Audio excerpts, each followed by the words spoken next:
All right, buckle up, everybody, because today we're diving into some pretty dark territory. Oh, yeah, we're going deep. We're talking dark psychology.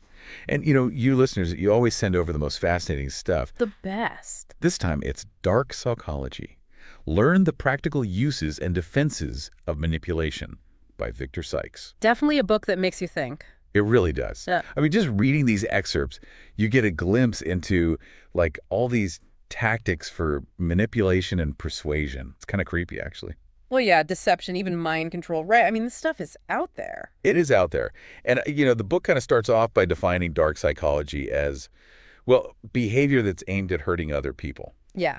Behavior intended to cause harm, specifically. And what struck me is the book's argument that these tactics are, like, always present, just below the surface. Oh, yeah, for sure. It makes you wonder. Makes you look at everyone a little differently, that's for sure. Yeah, a little side-eye maybe. Yeah. But what's fascinating is how Sykes presents this knowledge. He's not just saying, hey, here's how to defend yourself.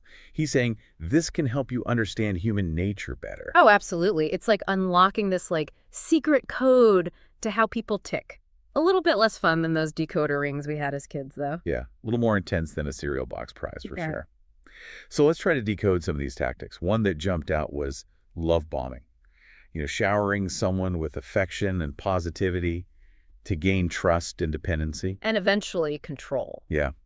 Makes me think twice about those whirlwind romances. It really highlights the importance of recognizing the difference between, like, genuine affection, which grows organically over time, and, love bombing, which feels rushed, right? Like, bam, here's all this emotion. Right, all at once, Yeah. like an avalanche of affection. Exactly. And it's meant to create a sense of obligation, dependence, instead of a genuine connection. Okay, so pay attention to the pace and the motive behind all that affection. Exactly. What other tactics should we watch out for? Oh, well, Sykes talks about intermittent positive reinforcement, and basically that's like rewarding someone inconsistently keeps them hooked.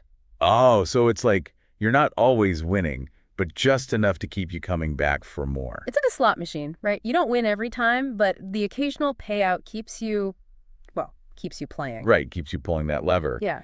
And in relationships, that translates to craving approval. Right, absolutely. And then you're more likely to do whatever the manipulator wants. It's pretty messed up. It is messed up. And, it's almost like you're playing a game you can't win. Yeah. But you keep playing because you're hoping for that, that next hit. Right, that next validation. That validation. And this is where it gets really disturbing.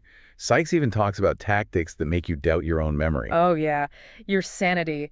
You end up relying on the manipulator for everything. Your stability, It's like gaslighting, right? Absolutely. Classic gaslighting. Making someone question their own reality. Mm. Oh, speaking of unsettling personality types, the book dives into something called the Dark Triad. Oh, yes. The trifecta. This cluster of 3 traits: narcissism, psychopathy, and Machiavellianism. It's important to clarify, those traits on their own don't necessarily make you a quote-unquote bad person. Right. We all have aspects of these traits to some degree, right? Exactly. But, well, the key is understanding how they can be, like, weaponized. Yeah. Used for manipulation. And take narcissism, healthy self-confidence. Good. We all need some of that. Absolutely. But then there's that extreme narcissism, the kind that lacks empathy. And needs constant admiration. Exactly. That's fertile ground for manipulation. Yeah, it's like those traits dialed up to 11, right? Right. And that's when they become dangerous. What about psychopathy? How does that play into this? Well, psychopathy is often characterized by, a lack of empathy. Oh. And remorse. And impulsivity, right? Right. Disregard for social norms. Of course, not every psychopath is, a criminal mastermind. But those traits can definitely make someone more prone to, manipulation. Especially if they can hide it behind, like, a mask of charm. So the wolf in sheep's clothing scenario. Well, charming on the surface, but, empty inside. Yeah, scary. And then we've got Machiavellianism. Right, Machiavellianism. Named after, Yeah. Niccolo Machiavelli wrote The Prince. The Prince. Okay, so remind us, what's the gist of that? Well, it's all about being cunning, manipulative, putting your own needs above everything else. So the ultimate ends justify the means mentality. Exactly. It doesn't matter who gets hurt along the way. A Machiavellian person will do whatever it takes to get what they want. And they're often very good at, reading people. Sizing people up. Yeah, and using their weaknesses against them. Wow. So we've got narcissism fueling this need for admiration, psychopathy allowing for a lack of empathy, and then Machiavellianism driving this, like, ruthless self-interest. It's a powerful combo. It's a dangerous combination. Yeah. And it makes me think of some pretty infamous figures throughout history. Leaders who, maybe use these traits to gain power. I mean, think about Hitler. Right. It's fascinating how history is full of these examples where these dark psychology tactics are used, on a grand scale. Right. So Hitler's rise to power, I mean, that involved, like, masterful manipulation of public perception. Absolutely. Exploiting fear, prejudice to gain control. It's terrifying to think about. And it really highlights how dark psychology can have devastating consequences, not just for individuals, but for the entire world. It's not just a personal thing. It's a societal thing. So this stuff isn't just about protecting ourselves and, like, our personal relationships. It's about being informed citizens. Right. Recognizing these patterns in politics, the media, anywhere someone might be trying to influence you. It's about being aware of the game. Right. Oh, yeah. Big time. And speaking of games, Sykes goes into this whole concept of, dark seduction. Ooh, dark seduction. Okay, that sounds intense. Lay it on us. What is that? Basically, it's about using psychological tricks to gain control in a relationship, to fulfill your own needs at the expense of the other person. So preying on vulnerabilities. Exactly. Making the other person dependent on you. And, often leaving a trail of broken hearts. So emotional manipulation disguises romance. Right. And what's really tricky is that it's not always about being outwardly cruel, It can be subtle, even disguised as charm or affection. So how do you tell the difference between, genuine romantic interest and dark seduction? Yeah. What are the red flags? Well, one of the biggest is this lack of reciprocity. In a healthy relationship, there's a balance, right? You give and take. But with dark seduction, it's all one-sided. The manipulator is always taking, draining your emotional energy, and they don't offer genuine care in return. So like an emotional vampire. Yeah, that's a good way to put it. Okay, I'm getting chills. And look out for those manipulation tactics we talked about earlier. The love bombing, the inconsistent rewards. Right, the gaslighting. All signs that someone's trying to control you, not connect with you. So pay attention to the patterns, the inconsistencies. Absolutely. And it gets even more specific. Sykes outlines actual dark seduction techniques, like using indirect openers to create mystery. Oh, yeah. Social proof. To make themselves seem more desirable. And framing. Yeah. To control the narrative of the relationship. They're crafting a whole story. It's like a playbook for emotional manipulation. It is. So how do we defend ourselves against all this? Well, Sykes stresses the importance of self-awareness, right? Knowing your own needs, your values, your boundaries, and being willing to walk away from a situation that feels wrong. Even if it hurts. Even if it breaks your heart. You deserve to be with someone who respects you, values you, makes you feel safe. Okay, so it's knowing the red flags, having the strength to say no. Exactly. Prioritizing your own well-being. So we've got love bombing, twisted reward systems, perception-bending tactics, this whole dark triad, and now dark seduction. It's a lot. It is a lot, yeah. But Sykes doesn't just talk theory. He uses real-life examples to drive these points home. Oh, yeah. He gets into some pretty chilling case studies. Yeah. And what makes them so impactful is that they involve figures we all know. Some infamous, some almost legendary, but we're seeing them through this new lens. The lens of dark psychology. So who's first on the list? Well, he starts with someone whose outward charm masked a truly terrifying nature. Ted Bundy. Wow, Ted Bundy. It's hard to imagine anyone more, chillingly manipulative. So how does Sykes analyze him? He talks about how Bundy's outward persona, his charisma, his intelligence, how normal he seemed, that was a key part of his strategy. It's how he gained the trust of his victim. Lulled them into a false sense of security. Exactly. Classic example of how appearances can be deceiving. The ultimate betrayal of trust. And it makes you realize that, anyone, even someone seemingly charming and trustworthy, could be hiding something dark. Right. Anyone. So pay attention to those subtle signs, the inconsistencies, the things that don't quite add up. Don't ignore your gut feeling. Okay, so we've got Ted Bundy as a master manipulator. Who else does Sykes look at? Well, from there, he goes to an even more infamous figure, Adolf Hitler. Okay, so now we're talking manipulation on a global scale. How does Sykes connect Hitler to all of this? Well, he points out how Hitler was a master at exploiting people's fears. Or prejudices, too. Right, and the economic instability of the time. He created this, us versus them narrative, scapegoating entire groups of people, all to gain control. It's scary how effective that can be. And it highlights the importance of critical thinking, right? Oh. Questioning the narratives we're being fed, especially in times of crisis. Absolutely. You got to be aware of propaganda, fear-mongering, emotional manipulation. It's everywhere. So we've got Ted Bundy, the master manipulator on a personal level. Right. And Hitler, well, he represents dark psychology on a global scale. Who's next on this list? Well, from Hitler, Sykes shifts gears a bit to a more enigmatic figure, Rasputin. Rasputin. Yeah. The Mad Monk. Okay, now that's a name that sparks all kinds of intrigue. What's Sykes' take on him? He focuses on Rasputin's ability to cultivate this aura of power, this mystique. He was known for that, right? Oh, absolutely. And he used techniques that, well, you could consider them precursors to modern-day hypnosis, even NLP. Interesting. So he was playing on people's beliefs, their superstitions, their desires. Right, all to gain influence, to manipulate them. It's fascinating how these tactics can be used for both good and bad, right? It all comes down to intention. It does. But it also highlights how our own beliefs, our vulnerabilities, can be exploited. Yeah. Even if the manipulator doesn't realize what they're doing. It can happen on a subconscious level. So it's not always intentional. Exactly. Which makes it even more important to be mindful of who we trust. Who we allow to influence us. And what we choose to believe. Well, we've covered a lot of ground already.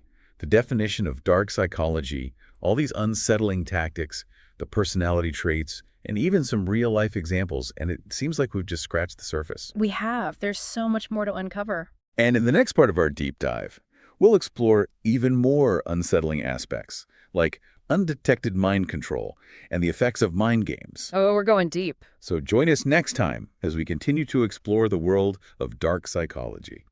Welcome back to our deep dive into dark psychology. You ready to uncover even more about how manipulation can sneak into our lives? Oh, yeah. I feel like the more we learn about these tactics, the more I see them everywhere. It's kind of creepy. It is a little bit, yeah. Like from personal relationships to, like the news we consume. It's almost like we're in this constant game of psychological chess. That's a good way to put it. And speaking of subtle manipulation, Sykes discusses this idea of undetected mind control. Okay, now that sounds straight out of a sci-fi movie. Are we talking like subliminal messages and secret societies controlling our thoughts? Well, it can involve those things, yeah, but it's often much, much more subtle. Sykes explains how, like, manipulators can exploit our needs and our desires, influencing our thoughts and behaviors without us even realizing it. So they're taking advantage of, like, those moments when we're vulnerable, when our defenses are down. Exactly. It's like, well, he uses the example of this experiment where thirsty people were more susceptible to subliminal images related to drinks. Okay, so you're more likely to be influenced when you're craving something. It shows how, like, our cravings and our desires can make us more open to suggestion. Okay, that makes sense. Think about those late-night infomercials, right? Like, yeah. They seem to target our desire for easy solutions when we're tired. Less likely to really think critically. Oh, yeah, for sure. And this principle extends beyond, like basic needs like thirst. Manipulators can exploit our deeper needs too, our need for like love and belonging, security, using those vulnerabilities to influence our decisions. So they're basically using our own desires against us. Exactly. It's kind of like, well, those personality quizzes that claim to reveal your deepest needs? Oh, yeah, I love those. But imagine if, like, that information was then used to manipulate you. Oh, that's a scary thought. Right. And Sykes describes this technique called restricting choice, where manipulators limit your options. Restricting choice. Okay, that sounds sneaky. How does that work? It's about, well, think about someone asking you out, right? Instead of an open-ended question, they might present you with, like, a limited choice. So instead of, do you want to go out sometime, it's like, am I picking you up Friday or Saturday? Right, like you're making a decision, but you're not really. Exactly. They've already controlled the outcome. It's like those choose-your-own-adventure books, but with only one real ending. It's sneaky. It is. And then, if the person ever figures it out, the manipulator can just backtrack, right? Make them feel like they were overthinking things. Wow, so it's like a way of like subtly shifting the power dynamic. Exactly. It's all about control. And where does media manipulation fit into all of this idea of undetected mind control? Well, Sykes emphasizes that our senses, especially sight and sound, are really powerful tools for manipulation. Okay, so are we talking like subliminal messages in advertising? It can involve that, yeah, but it's often much broader. It's more about, Like how certain music or imagery can evoke specific emotions, without us even realizing it. So like how some news channels use really dramatic music to make their story seem more intense. Exactly. It's about creating a specific atmosphere, a mood that subtly influences our thoughts and feelings. So they're playing on our emotions, basically. Exactly. And with social media, it's even harder to filter out the truth. We're constantly bombarded with information. Information overload. Right. It's exhausting. But, to be fair, Sykes does mention that this undetected mind control isn't always used for bad things. Oh, so there's a positive side to this. Yeah, he acknowledges that these techniques can be used ethically, like in therapy or personal development. It all comes down to the intention, right? So it's not the tools themselves, but how they're used. Right. Like a hammer can be used to build a house or break a window. Good analogy. Okay, so there's a potential upside. But let's be real. When we're talking about dark psychology, we're mostly interested in the darker applications. Yeah, that's true. And one area where this really comes into play is with mind games. Oh, mind games. Uh, Oh, we all have experience with those, especially in relationship. Right, but Sykes makes a distinction between, like, harmless mind games and those that are actually malicious. So not just playful teasing. No, he defines them as, like, psychological schemes meant to mess with your willpower or even your sanity. That's messed up. Yeah. So we're talking about tactics that aim to really undermine someone's sense of self. Exactly. And these games can take so many forms, from ultimatums that force you to comply to, like, constantly threaten to leave the relationship, the eternal breakup tactic. Oh, those sound toxic. They are toxic. They create this atmosphere of, like, instability and uncertainty, which makes the victim way more susceptible to manipulation. It's like walking on eggshells all the time, never knowing what's going to set them off. Exactly. It's exhausting. And the goal is often to establish dominance, to control the other person. So the victim ends up feeling trapped. And drained. Yeah. Emotionally drained. Wow. So we've got undetected mind control. We've got mind games. This is all just scratching the surface of dark psychology. It's a lot to process. And to be honest, it's a little daunting. Like, how do we even defend ourselves against all this? Well, Sykes doesn't offer any, easy answers. There's no magic bullet, but he does emphasize self-awareness, critical thinking, and setting really clear boundaries. I mean, understanding the motivations behind these tactics can help us recognize them and resist them. So knowledge is our best weapon. It is. It's like if you know the game that's being played, you're less likely to become a pawn. That's a good way to put it. And in the next part of our deep dive, we'll explore some more specific strategies for, defending ourselves against all of these dark psychology tactics. Stay tuned. Welcome back. So we've talked about all sorts of dark psychology tactics, but I think one of the most, I guess one of the most common is just plain deception. Oh, yeah, absolutely. I mean, we all tell those little white lies sometimes, right? But the kind of deception Sykes is talking about, it's a whole different level. Right. It's not just like sparing someone's feelings. This is calculated. It's intentional. Exactly. With dark psychology, deception is all about, misleading others to get something. Power, control, sometimes even just, maybe just a sick sense of amusement. It's about what you say, what you don't say. Those half-truths, the things you leave out to paint a certain picture. Oh, yeah. And Sykes makes the point that dark deception exists on a spectrum. It can be small scale, like little manipulations here and there, or these big long-term schemes. So even those little deceptions can add up. They erode trust, make you question your own judgment, and that paves the way for bigger manipulations down the line. It's like those phishing scams.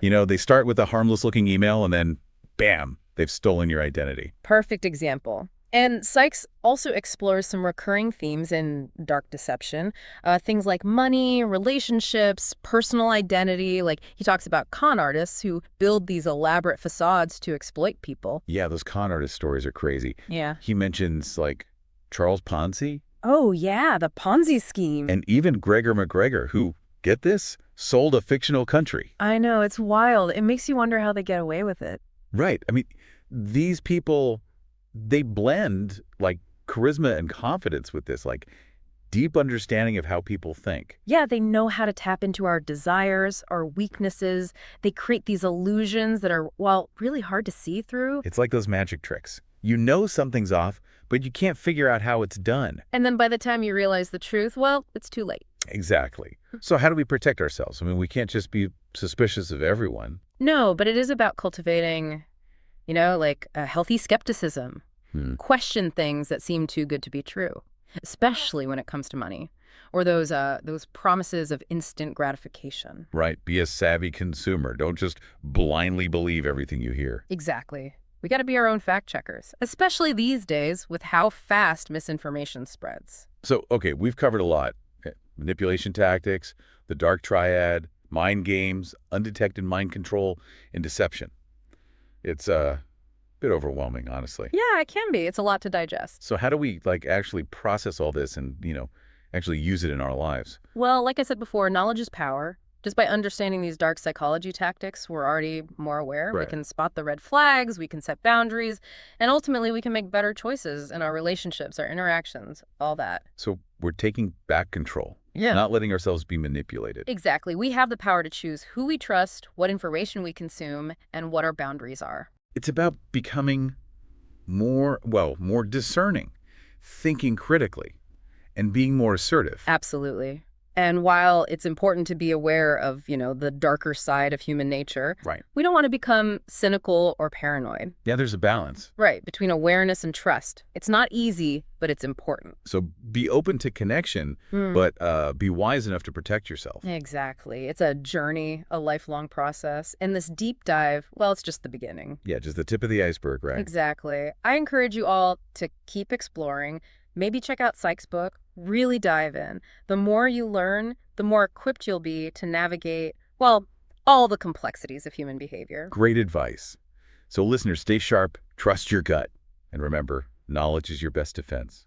Thanks for joining us on this deep dive into dark psychology. We'll see you next time.